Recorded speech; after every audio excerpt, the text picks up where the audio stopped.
Ce que vous allez entendre est une aventure audio. Pour une meilleure immersion, on vous conseille d'utiliser un casque.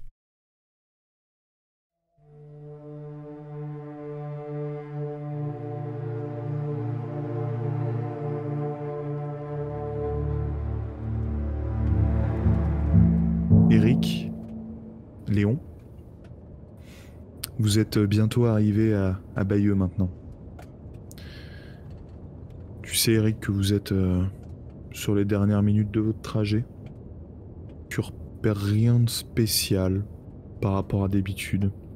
Il y a toujours aucune activité à l'extérieur de Bayeux. Vous êtes toujours sur la départementale 5. Vous passez sur votre gauche un garage Ford. Une pépinière. Le santé caisse de Bayeux dans lequel t'allais plus jeune.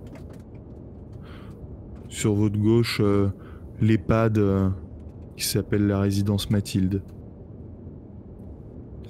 Pour finalement arriver à l'entrée de Bayeux. Là, vous apercevez plusieurs véhicules militaires et quelques barricades au milieu de la route. Toi, Léon, tu découvres ça. Plusieurs hommes sont à l'extérieur. Ils vous ont vu arriver. Ils vous font tous face. Le bras levé pour vous demander de ralentir, puis de vous arrêter. On est censé faire quoi là du coup? On descend quand on sera arrêté? On reste dans la bagnole? On fait quoi? Pour le moment, on reste dedans et puis normalement, ils vont venir jusqu'au véhicule, vérifier un peu qui on est et puis après, on pourra les aider à décharger. Ok. Et t'inquiète, ça va bien se passer. Donc comme à ton habitude, Eric, tu ralentis et puis finalement tu t'arrêtes une petite dizaine de mètres avant le barrage. Il y a deux militaires qui se rapprochent de vous. Un qui passe côté passager et l'autre côté conducteur. Il se rapproche de ta vitre, Eric. L'autre de la tienne, Léon. Il tape au carreau. Je baisse la vitre. Ouais, pareil. Ok. Dans un petit bruit électrique, votre vitre se baisse. Face à toi, Eric, le sergent Leno, le gars que t'as l'habitude de voir ici. Il te salue. Monsieur. Alors, c'est le jour de la livraison ? Exactement, on vous a ramené plein de bonnes choses pour vous et la bonne ville de Bayeux. Très bien. Bon, comme d'habitude, vous allez sortir de la voiture les mains bien en évidence, s'il vous plaît. On a un petit nouveau là apparemment. Oui. Suite à des récents événements, j'ai quelques gens en plus au domaine. Bon. Bon, par contre, faudra veiller à vraiment bien maintenir les livraisons, hein. Oui, à ce propos, la dernière fois, on a eu un peu de retard. Je sais pas si vous vous souvenez de pourquoi. On a eu un petit accrochage. La dernière fois, il y a 3 semaines, là ? Ouais. Oui, je me rappelle, ouais. Enfin, Ouais. depuis, tu m'as fait 2 livraisons, là. Oui, mais bon. C'est... Donc ça veut dire que tout va bien. Allez, vous sortez du véhicule ? Oui, on sort. Ouais. Ok, vous sortez du véhicule ? Ouais. Vous sortez donc du véhicule. Ils ont pas l'air méchants, mais ils ont pas l'air gentils non plus. Ils vous font face. Toi, t'as l'habitude, Eric. Toi, Léon, on te demande de lever les bras un peu plus haut. Ils vous palpent le corps. Un peu partout, l'entrejambe, les flancs, derrière, au niveau du dos. Toi, le sergent Leno, Eric, repère assez vite ton arme.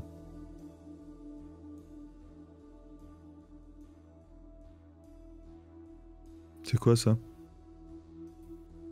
Ah, justement, c'est pour notre sécurité et celle du convoi.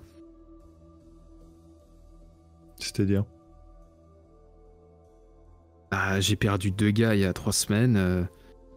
J'avais pas envie qu'on se fasse réattaquer ou... Enfin... Pour notre défense, quoi. C'est strictement interdit de porter une arme. Ah, bien d'accord, sergent, mais allez dire ça aux bandits dans les terres. Hein. Non, mais je déconne, hein, détends-toi.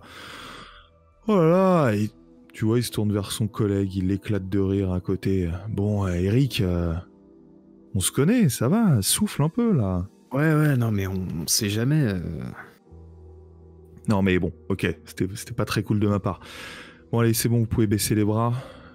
On va voir ce qu'on a du coup. Yes. Je vous laisse passer devant. Ah bah, par contre, là, comme d'habitude, je te laisse ouvrir. Hein. Oui, bien sûr. Oui. Ok, tu te diriges. Je me rapproche. Ouais. Tu te diriges à l'arrière de ton utilitaire. Tu vas saisir la poignée à l'arrière et puis tu t'ouvres les 2 portes battantes. Les 3 autres. Vous êtes toujours donc devant la porte de la petite maison. Je tambourine un peu et j'essaie d'ouvrir la porte. Y'a quelqu'un?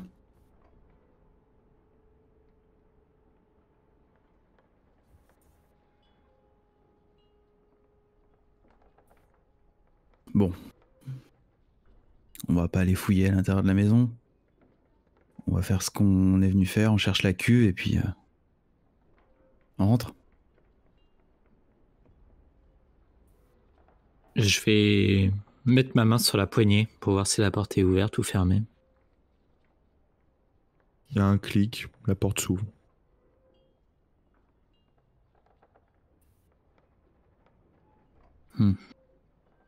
Ça a l'air abandonné, Bruno. Peut-être qu'on pourrait trouver des trucs aussi à l'intérieur.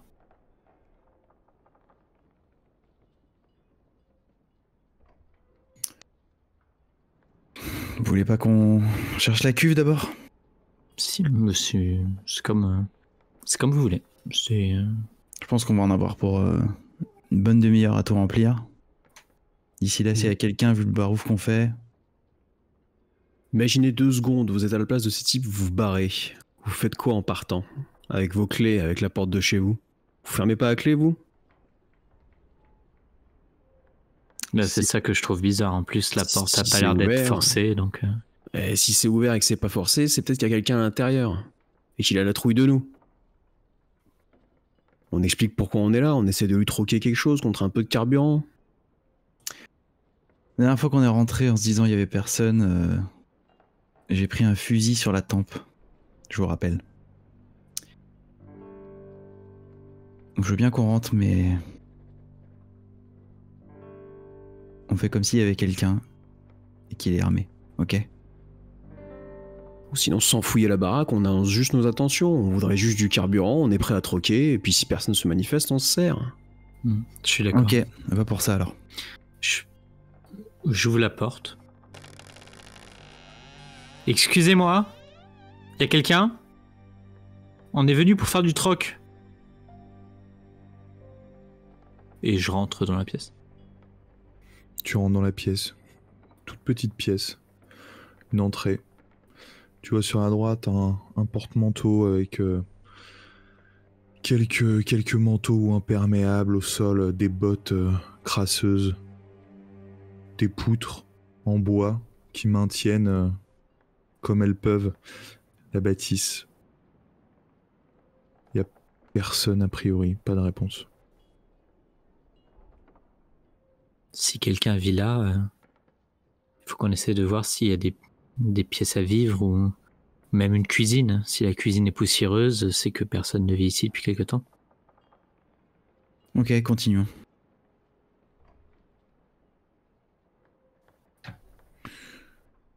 Vous rentrez donc dans la pièce principale. Des fauteuils en cuir élimé, une table avec de la vaisselle sale dessus.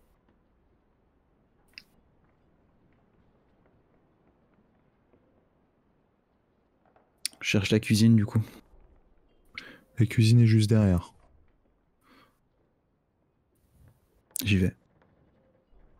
T'y vas. Tu te retrouves dans une petite pièce avec une table en plastoc au centre. Avec une nappe en plastique aussi, posée à moitié dessus. Pareil, il y a de la vaisselle. Un petit peu dessus, il y en a aussi dans l'évier.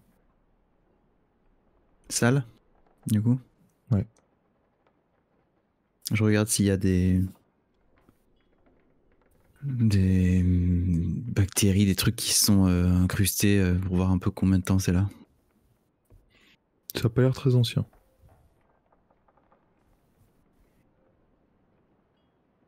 Bon, il y a peut-être quelqu'un au vu de la vaisselle. Du coup, je retourne dans l'entrée et par la fenêtre, j'essaye d'avoir vue sur le camion.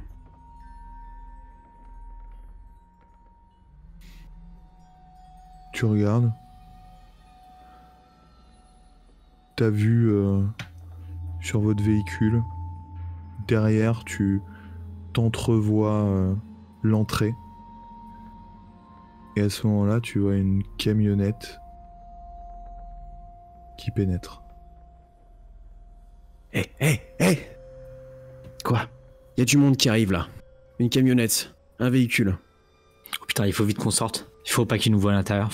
On sort. Dépêchez-vous. Vous avez entendu un bruit très aigu, comme des freins rouillés. Vous arrivez vers la porte d'entrée. Vous sortez? Ouais. Qui est en premier? Du coup, j'étais dans l'entrée, donc j'imagine que c'est moi. Ok. Tu passes en premier. Au moment où tu vas à l'extérieur, t'entends juste un « Hé, t'es qui toi ?» Et puis un bruit de détonation. Et t'entends juste à côté de toi un bruit d'impact dans la pierre, sur la maison. Je lève les mains bien haut et je pose un genou à terre. Allez, doucement Tu vois face à toi un gars qui est descendu de sa camionnette, qui doit avoir probablement près de 70 ans. T'es face à lui les mains levées. Les deux autres, vous faites quoi? On était sortis ou pas? Non, pas encore. Vous avez juste entendu cette détonation, vous me dites, soit vous avez continué, soit vous êtes resté à l'intérieur. Moi j'ai continué pour aller soutenir Jules. La même, je regarde par la fenêtre. Lorsque je vois que c'est juste une seule personne, un vieillard qui est plus âgé, je sors aussi les mains bien en évidence en l'air. Ok. Toi, Bruno, pour rappel, t'es toujours blessé à la jambe, hein, même si ça a été soigné proprement, etc. T'as pas une agilité incroyable. Hein. Ouais. Face à toi, Jules, le mec qui est en train de recharger son arme, un fusil de chasse, assez expressément. Clairement, tu comprends qu'il rigole pas et qu'il va tirer une nouvelle fois. Monsieur, nous ne sommes pas des pillards. Je m'appelle Jules et avec mes compagnons, nous étions venus pour troquer. Nous avons sonné, nous avons toqué. Vous n'étiez pas là, on est juste rentré voir s'il y avait quelqu'un ou pas. Il claque son fusil. Tu vois, il le referme. Il commence à le remonter, à le pointer vers toi, à viser. Tu vois sa main qui se contracte. Nouvelle détonation. Cette fois-ci, tu sens une douleur aiguë, Jules, au niveau de ton flanc gauche. Tu sais pas s'il a fait exprès, s'il a pas fait exprès, mais en tout cas, il t'a touché, mais superficiellement. Mais tu sens quand même cette douleur qui te saisit d'un coup. Tu vois tout blanc, quelques secondes. Vous, les deux autres, vous avez entendu cette nouvelle détonation et vous avez vu une giclée rouge, juste sur le flanc de Jules. Vous voyez que le vieux en face de vous replie, recasse son fusil pour recharger. Voyant ça, d'instinct, je dépasse Jules et je vais aussi vite que je peux, malgré ma blessure, vers l'homme. Non, Bruno, il faut tirer Jules, là, t'auras jamais le temps de l'atteindre. Tu vois, effectivement, il est pas si proche que ça. Enfin, avec ta blessure, au moment où tu te lances, Bruno, tu sens ton muscle qui peut pas suivre. J'ai aucune chance de l'atteindre. Ça va être très difficile. Bruno, il faut qu'on tire Jules de là. Viens, aide-moi. Non, je vois rouge. Bruno, putain, tu vas te faire tuer. J'oublie ma douleur et je fonce du plus que je peux. Ok.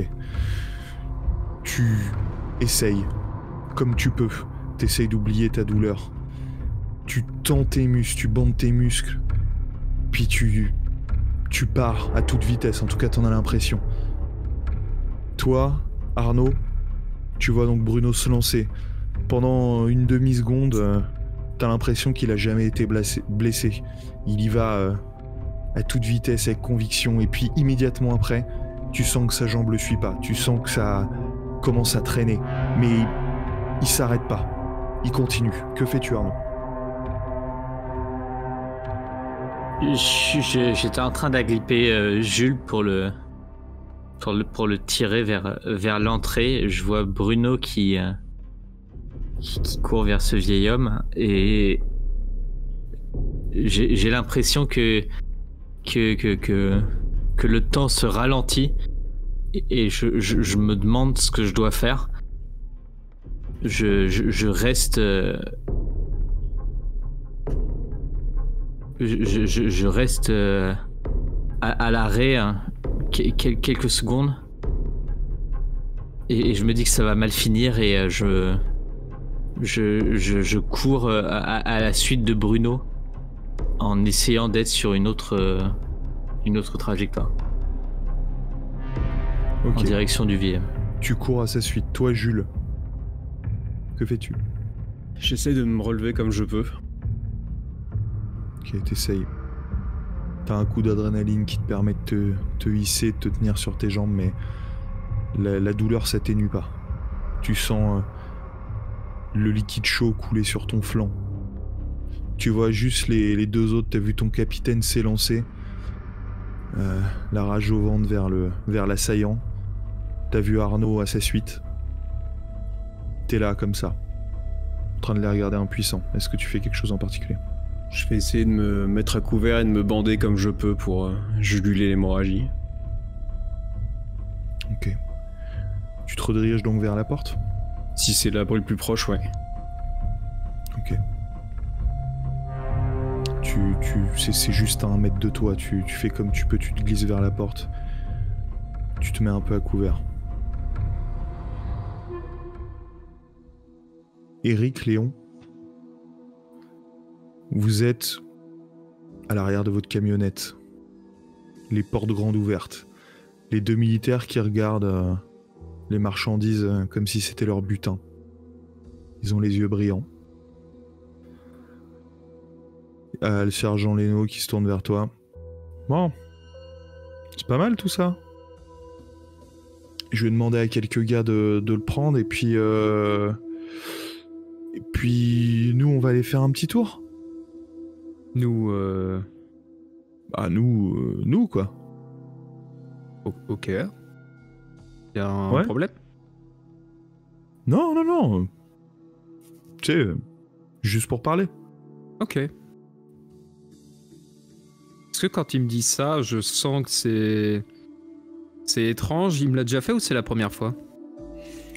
Non, généralement, c'est déjà arrivé, tu sais, pour faire un peu vos deals, quoi. Soit Nos c'était bises, fait ok. un peu...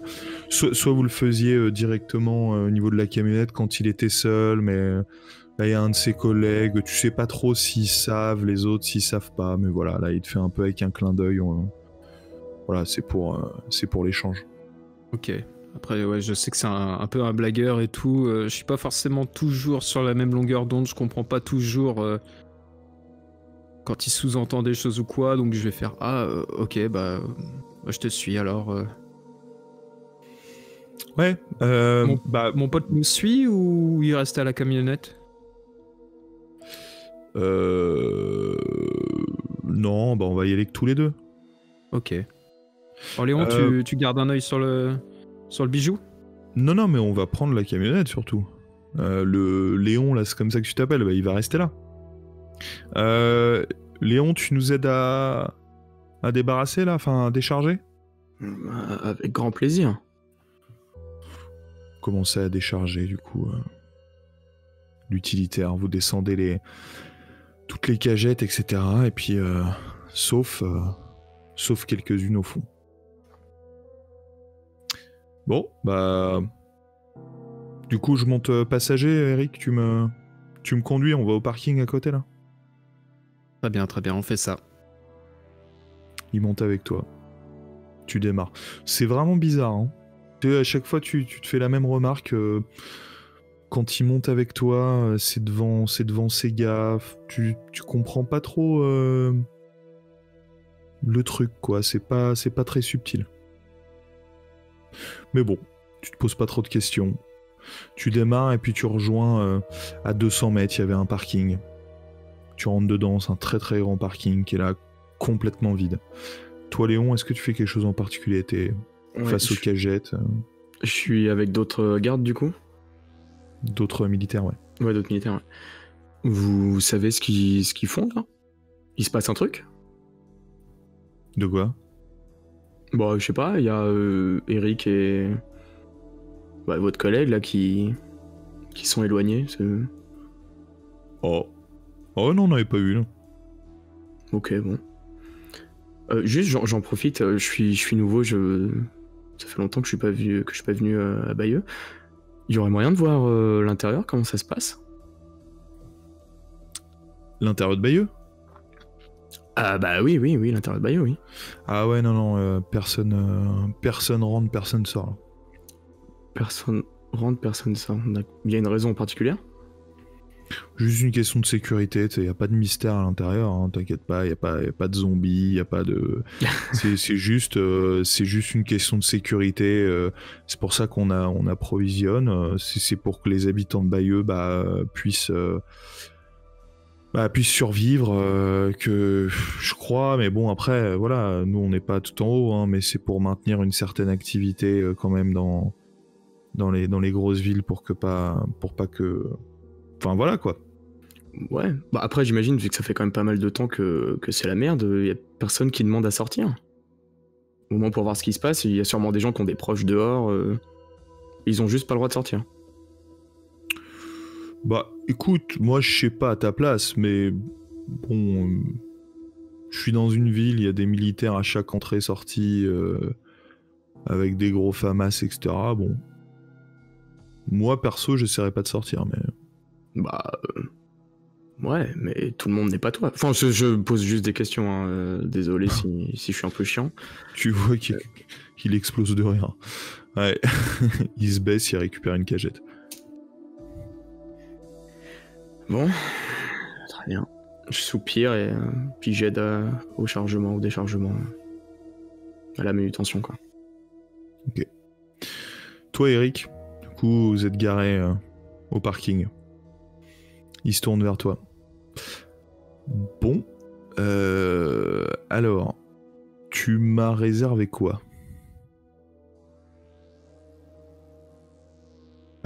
Écoute, un peu comme d'hab, quoi. De la nourriture en rab.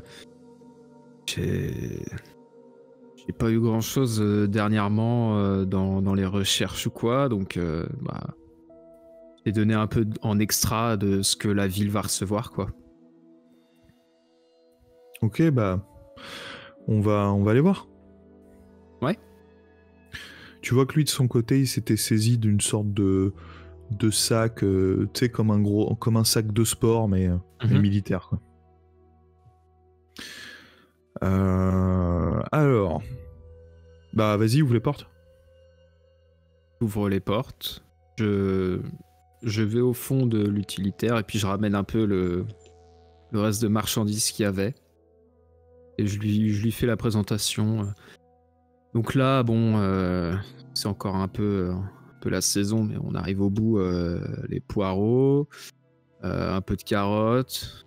Je t'ai fait une boîte d'œufs et quelques bouteilles de lait. Voilà, j'espère que ça suffira. Ouais, non, c'est bien. Bah, ça permet de nourrir la petite famille. Je te remercie. Écoute, de mon côté, cette semaine, je suis un peu limité. Je sais pas si tu avais besoin de médicaments ou autre, mais j'ai pas pu m'en procurer. Par contre, bon, je pense que tu vas quand même être content. J'ai réussi à te prendre un petit bijou qui vaut mais largement ton matos. Donc je te cache pas que la semaine prochaine, ce sera sûrement une petite livraison gratuite de ton côté.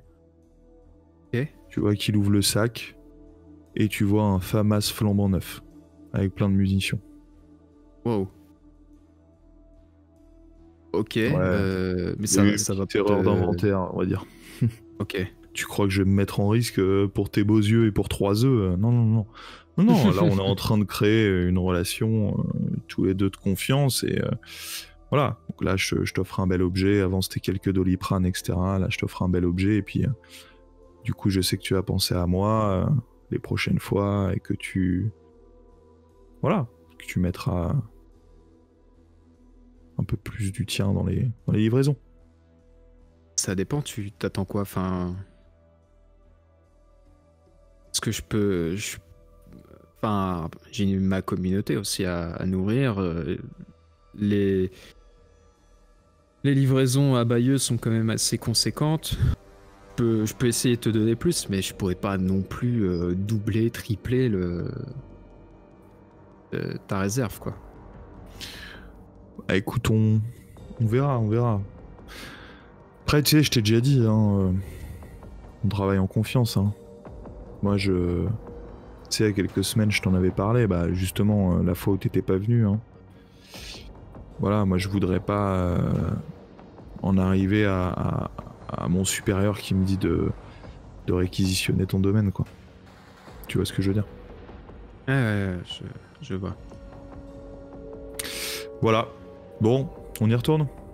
Ouais, dis-moi, ce petit bijou là, c'est simple d'utilisation ou faut avoir fait 10 ans Polytechnique militaire pour s'en servir? Oh non, c'est très simple. C'est très très simple. T'as un mode auto, t'as un mode semi-auto, tu vois, il sort l'arme, il te montre ça avec une dextérité assez hallucinante. En 5 secondes, il t'a fait le tour de l'objet, il t'a montré comment tu rechargeais, etc. Voilà, donc là, t'as une belle quantité de munitions, là, t'as de quoi faire. Bon, après, j'espère que t'auras pas à les utiliser, hein, mais... J'espère aussi. Léon, tu vois la camionnette d'Eric qui revient. Elle s'arrête. Le militaire qui en sort. Le sourire aux lèvres. Il vous salue, il te passe devant. Et il se redirige vers la tente. Tu vois Eric qui reste à sa place conducteur. Je vais aller à son niveau. Tout va bien, Eric? Ouais, t'inquiète. C'est... Bon. Mais il voulait quoi? Bon, je t'explique sur le retour. Ouais, ok. Faudrait Ok. pas qu'on inquiète les autres en arrivant en retard. Ouais, t'as raison. Et je me mets à côté de lui sur le siège passager. Ok, tu montes. Et vous redémarrez. Donc Eric, vous dirigez droit vers ton domaine? Ouais, c'est ça. Retour à la maison. Vous en avez pour toujours une petite trentaine de minutes. Ça dépend à quel point t'appuies sur l'accélérateur. Normal, on va dire. Je suis pas pressé. Bon, c'était quoi du coup? Ouais, je sais pas si je t'avais expliqué ou peut-être que Bruno t'en a parlé quand il est venu il y a quelques semaines. Mais avec le sergent, on a trouvé un espèce d'accord. Je lui donne du rab pour lui et sa famille, j'imagine. Et puis, il me fournit en médicaments ou en matériel autre. Et bon, avec les derniers événements, il a eu la bonne idée cette semaine de me donner une arme un peu plus efficace qu'un pistolet, quoi. D'accord. Donc là, t'as une arme. Il t'a filé une arme. Ouais. Ok. Bon. Bah écoute, ok. Je sais pas bien quoi dire là pour le coup. Bah écoute, y a pas grand chose à dire, j'imagine. Hein. Ouais. T'as eu des infos sur ce que tu voulais savoir ou... Ouais, j'ai essayé de parler à l'autre là, savoir ce qui se passait un peu à l'intérieur et tout, mais de ce qu'il me dit, personne rentre, personne sort. Un peu en mode blocus quoi. Ouais, je t'ai dit, hein, j'ai voulu un peu communiquer avec eux, tu vois, je suis plutôt sociable, tout ça, mais tu poses une question, t'as l'impression qu'ils vont t'étriper alors que juste un peu d'informations. Ouais. Je trouve ça chelou quand même, je sais pas. Enfin, je sais pas combien il y a de personnes à l'intérieur qui sont restées dans la ville, mais que personne n'ait envie de partir, de changer de ville, de retrouver des proches ou j'en sais rien, de savoir ce qui se passe ailleurs. Il y en a forcément. Il leur arrive quoi à ceux-là? Il y en a forcément, mais si tu veux mon avis, Léon, moi je continue mon petit business, ma vie tranquille, on va dire, et son lot d'emmerdes, et je me poserai des questions plus tard. Pour le moment, la survie. Ouais, tu veux pas savoir avec qui tu traites? Je sais pas, imagine c'est des pourris, j'en sais rien, et dans quelques semaines ils nous demandent plus, et encore plus, et encore plus, et jusqu'à ce qu'on puisse plus leur fournir ce qu'ils demandent, et il se passe quoi là? Enfin je sais pas, hein, j'ai peut-être vu trop de films ou trop de séries, je dis peut-être des conneries, mais... Non, mais tu fais bien de poser la question, c'est vrai que j'y ai pas trop pensé, mais là, le sergent m'a mis un petit coup de pression en me disant que si les récoltes et les cargaisons étaient pas suffisantes, il se pourrait qu'il en parle à son supérieur et que ma ferme soit réquisitionnée, je sais pas quoi. Ouais, bah tiens, tu vois. Je sais pas. Mais enfin, je les vois mal réquisitionner ma ferme. Ils savent pas travailler la terre ni s'occuper des bêtes. Qu'est-ce que tu veux qu'ils fassent d'une ferme? Ils vont récolter 3 pommes et puis c'est tout. Enfin. Ouais. C'est rien. Enfin, s'il t'a Ouais. dit ça, c'est pas pour rien, quoi. Oui, je sais, mais bon, en attendant, la relation se passe bien, mais ouais, faut peut-être que je sois plus sur mes gardes, je sais pas. Bah, ouais. Bon, bah, écoute, on verra. Hein. J'en parlerai à Bruno de ce que l'autre m'a dit, là, de ce que je pense de Bayeux. Ouais, hein, pour ce que t'en as vu. Bah, justement. Enfin bon. Ok. Bruno, t'es qu'à quelques pas de l'homme. Tu vois, il te manque peut-être 3-4 secondes avant de l'atteindre. Juste 3-4 secondes. Mais lui, il en a besoin que d'une seule pour lever son fusil, appuyer sur la gâchette et te trouer le ventre. Tu sens le projectile qui traverse le nombril. Cette douleur explosée dans ton ventre. T'arrives pas à savoir si c'est passé de l'autre côté, si c'est resté dans tes chairs. T'en as aucune idée. Tu tombes net au sol, sur les genoux, les mains vraiment sur ta peau, en train d'essayer de retenir le sang. Tu vois ta vue qui commence à se flouter. Toi, Arnaud, derrière, t'as juste vu une sorte d'explosion de chair à l'arrière du dos de Bruno. Après cette détonation. Tu t'arrêtes une demi-seconde bouche bée.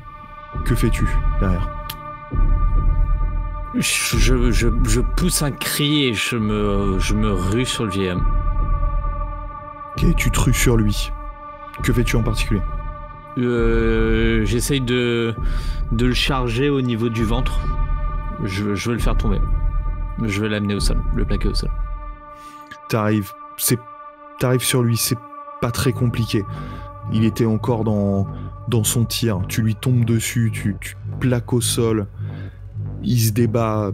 T'arrives à le retenir assez bien. Le fusil est sur le côté ouvert. Tu vois un homme énervé au sol qui essaie de te cracher dessus, qui te hurle dessus. C'est quoi votre problème ? On était juste venus pour troquer de la nourriture, qu'est-ce que vous avez fait ? Et je vais le cogner. Je vais le cogner au visage. Je vais le frapper. Ok, tu le frappes. Toute cette frustration, je vais l'évacuer dans mes poings et le frapper. Tu tapes. Tu sens d'abord tes phalanges craquer avant de les entendre. Tu frappes comme tu peux sur son visage.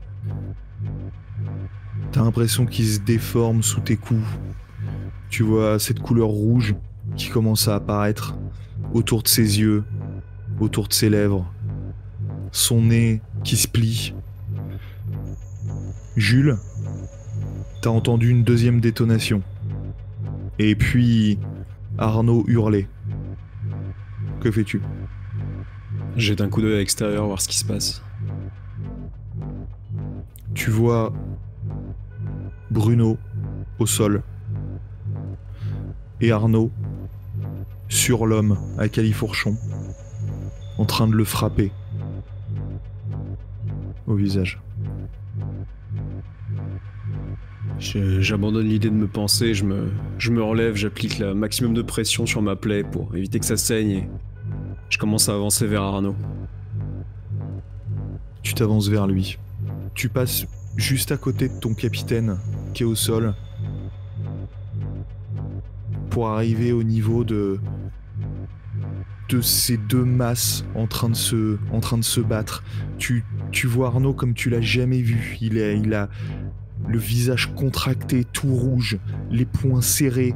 Il est en train de frapper à s'en briser les mains. Que fais-tu ? Je le prends dans mes bras. Vraiment, je l'étreins aussi fort que je peux pour essayer de le soustraire à sa folie. Tu le saisis. Toi, Arnaud, tu sens cette étreinte. Arnaud. Putain! Mais merde! Arnaud, c'est Jules. Il faut que tu te reprennes, mon petit, hein. Il faut que tu te reprennes, mon gars. Ok? Je peux prendre de l'essence. Putain, mais qu'est-ce qui se passe? Mais pourquoi c'est aussi compliqué? Mais pourquoi tout le monde est aussi con? Il faut qu'on ramène Bruno à la ferme. Ok? Tu m'entends? Comment il va? Je vais me lever hein, et je vais courir, quitte à tomber en avant pour arriver au niveau du corps de Bruno pour voir s'il respire encore, voir l'étendue de sa blessure. Tu te relèves, donc tu laisses l'homme inerte au sol. T'arrives assez vite sur Bruno. Toi, Bruno, t'es encore conscient. T'es pas loin d'être dans les vapes. T'as affreusement mal au ventre. Toi, Arnaud, du coup, tu le vois au sol. Ton capitaine a les yeux plissés. Il a les mains sur le ventre. Il serre comme il peut. Oh, fais-moi voir. Retire tes mains, Bruno. Fais-moi voir. Arnaud, tu vois une sorte de... Tu sais pas si c'est un trou béant, mais tu vois un mélange de tissu, de chair. T'arrives pas trop à savoir. Ça doit faire... je sais pas, comme ça, à vue de nez, 3 cm, 3-4 cm de diamètre. T'arrives pas bien à savoir, c'est vraiment un mélange. Jules, qu'est-ce qu'on doit faire?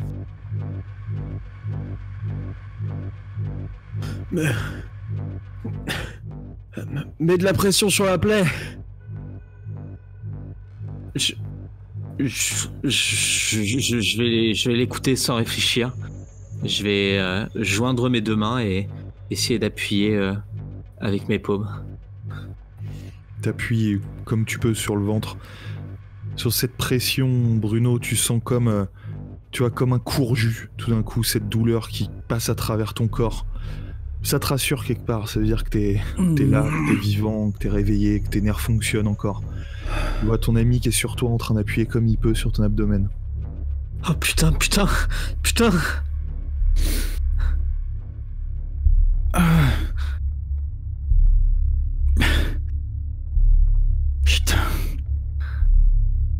Ça sent pas bon, Arnaud, ça. Non. Tu respires. Concentre-toi sur ta respiration. J'essaye.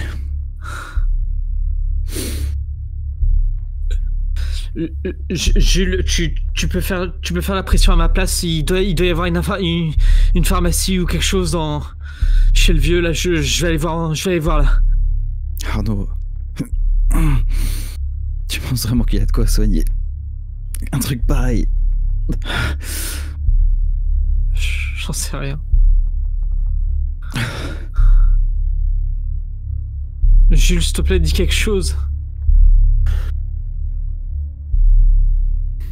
J'en ai ras le cul, putain. J'en peux plus.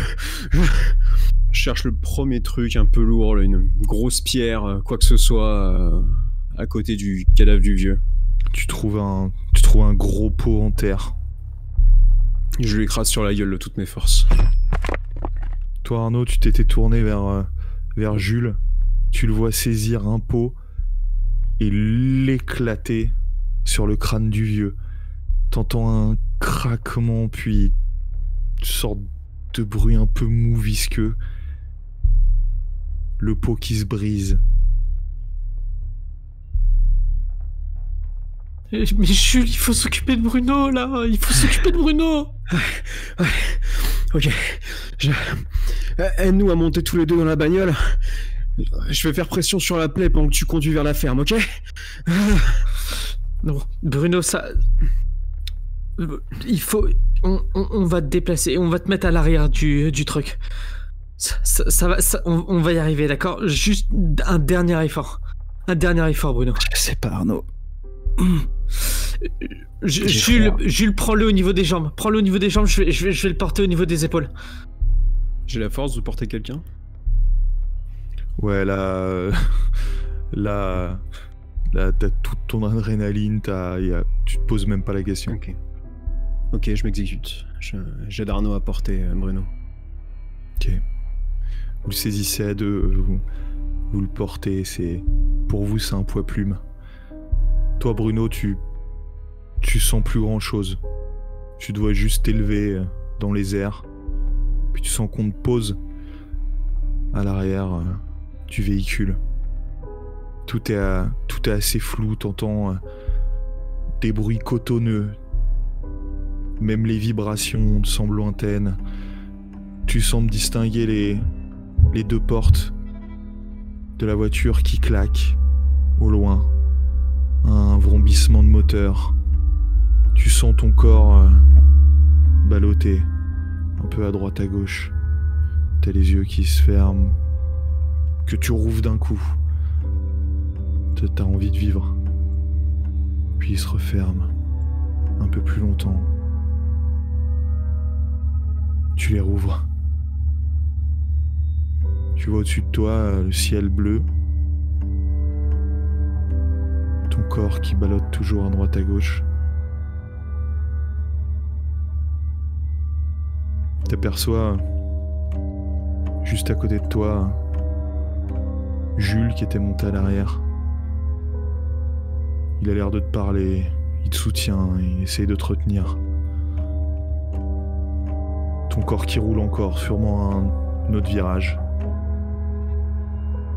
Même s'il a l'air, il essaye d'être le plus rassurant possible, t'arrives à distinguer quand tu ouvres les yeux le visage de ton ami de toujours qui est hyper inquiet. Tu refermes les yeux.